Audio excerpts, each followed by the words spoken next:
Hello everyone, welcome to the channel. In today's video, this is our review for the Nokia 8210 4G. So let us begin.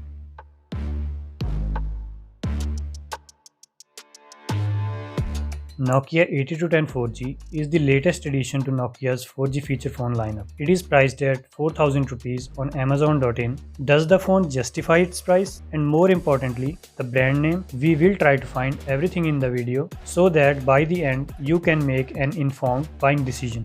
On the front side of the device, we have the earpiece on the top, followed by a 2.8-inch TFT LCD display, Nokia branding, and the keypad. The microphone is also placed on the front side, right next to the star key. On the back, we have speaker, a VGA camera, and Nokia branding. On the bottom of the device, the company has given a micro USB port for charging and data transfer. On top, we have a 3.5 mm headphone jack and a flashlight.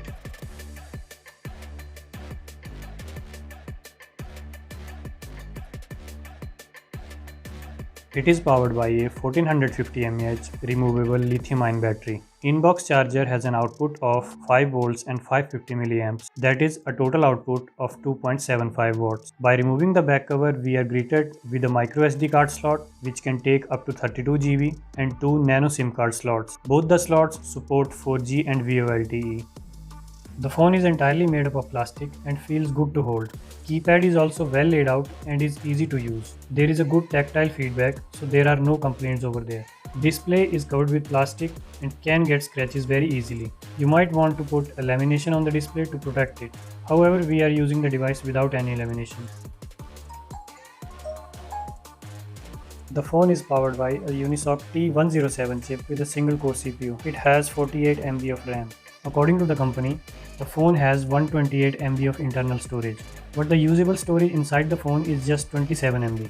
The phone supports many 2G, 3G and 4G bands, which are all on your screen right now. It supports all the popular 4G bands available in India. Now these are all specs. Let us talk about the real world experience. In day-to-day use, I found many issues and actually a lot of those. Let us talk about the calling first. 2G and 3G calls work as expected, but I did face issues several times with the VoLTE calls. Many times either I didn't hear anything from other side or audio was distorted. However, calls did go well every time after disconnecting and reconnecting the call. Manual call recording is available, however automatic call recording is not possible. Secondly, the camera, well, it is also very poor. Trust me, the old Nokia phones under similar price range had better camera than this one. Photos even in the bright sunlight are below average. Video recording is also below average. So in a nutshell, photos and videos captured from this phone are barely usable. Talking about the display quality is also very average. Viewing angles are very poor. At this price, I think Nokia should have given a better display.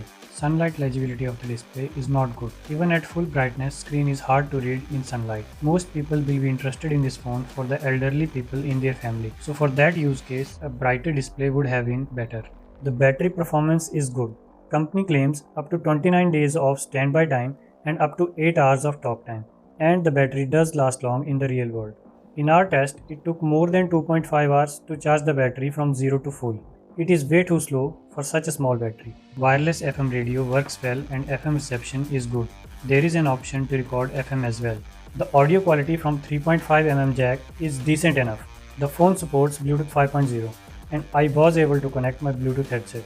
The audio quality from the Bluetooth headset is also decent, but the real problem comes from the music and video apps. The response from music and video apps is below average. When you have a lot of media in your SD card, these apps take very long time to open. Video playback is also not very smooth. For most of the videos, the video player was not able to play the video. However, it did play the audio for most of the videos. Nokia has provided many games in the phone, but except for the Snakes game, all the other games come with a 3 or 5 free trials, after which you need to buy them, which is a shame. One interesting thing that I found is all the games work for free if you are using a Jio SIM only. However, it doesn't work like that if you are using one Airtel or one Jio SIM or only an Airtel SIM. Menu items can be arranged in a 3x3 grid, a single item view, or in a list view. Theme color can also be changed. Another issue is Hindi typing. If you want to type something in Hindi, then either you need to change the phone language to Hindi or turn on predictive text option. Most feature phones from other brands provide Hindi input option right where you are typing, but that simple process is made complicated in this phone. Software is also not very polished, and I did face several glitches while using it. The phone did become unresponsive at times. The phone misses out on Wi-Fi hotspot as well as USB tethering, so you can't use 4G data from this phone on any other device, which is very disappointing. The Opera Mini browser given by the company is very basic and cannot even play videos on YouTube. Most websites don't work properly. The only use case which can justify the purchase of this phone is that you need a feature phone and want to use GeoSIM only, which supports only 4G. 8210 could have been a better phone, but the issues present in it make it hard to justify the price. Issues in calling and software glitches are some things which are hard to neglect. However, Nokia can fix these issues with software update in the future. So that's very much it for today's video, guys. Please drop your queries, feedback, suggestions in the comment section down below. If you like the video, please hit the like button. Don't forget to subscribe the channel, and please share the video if you found it helpful. Take care and thanks for watching.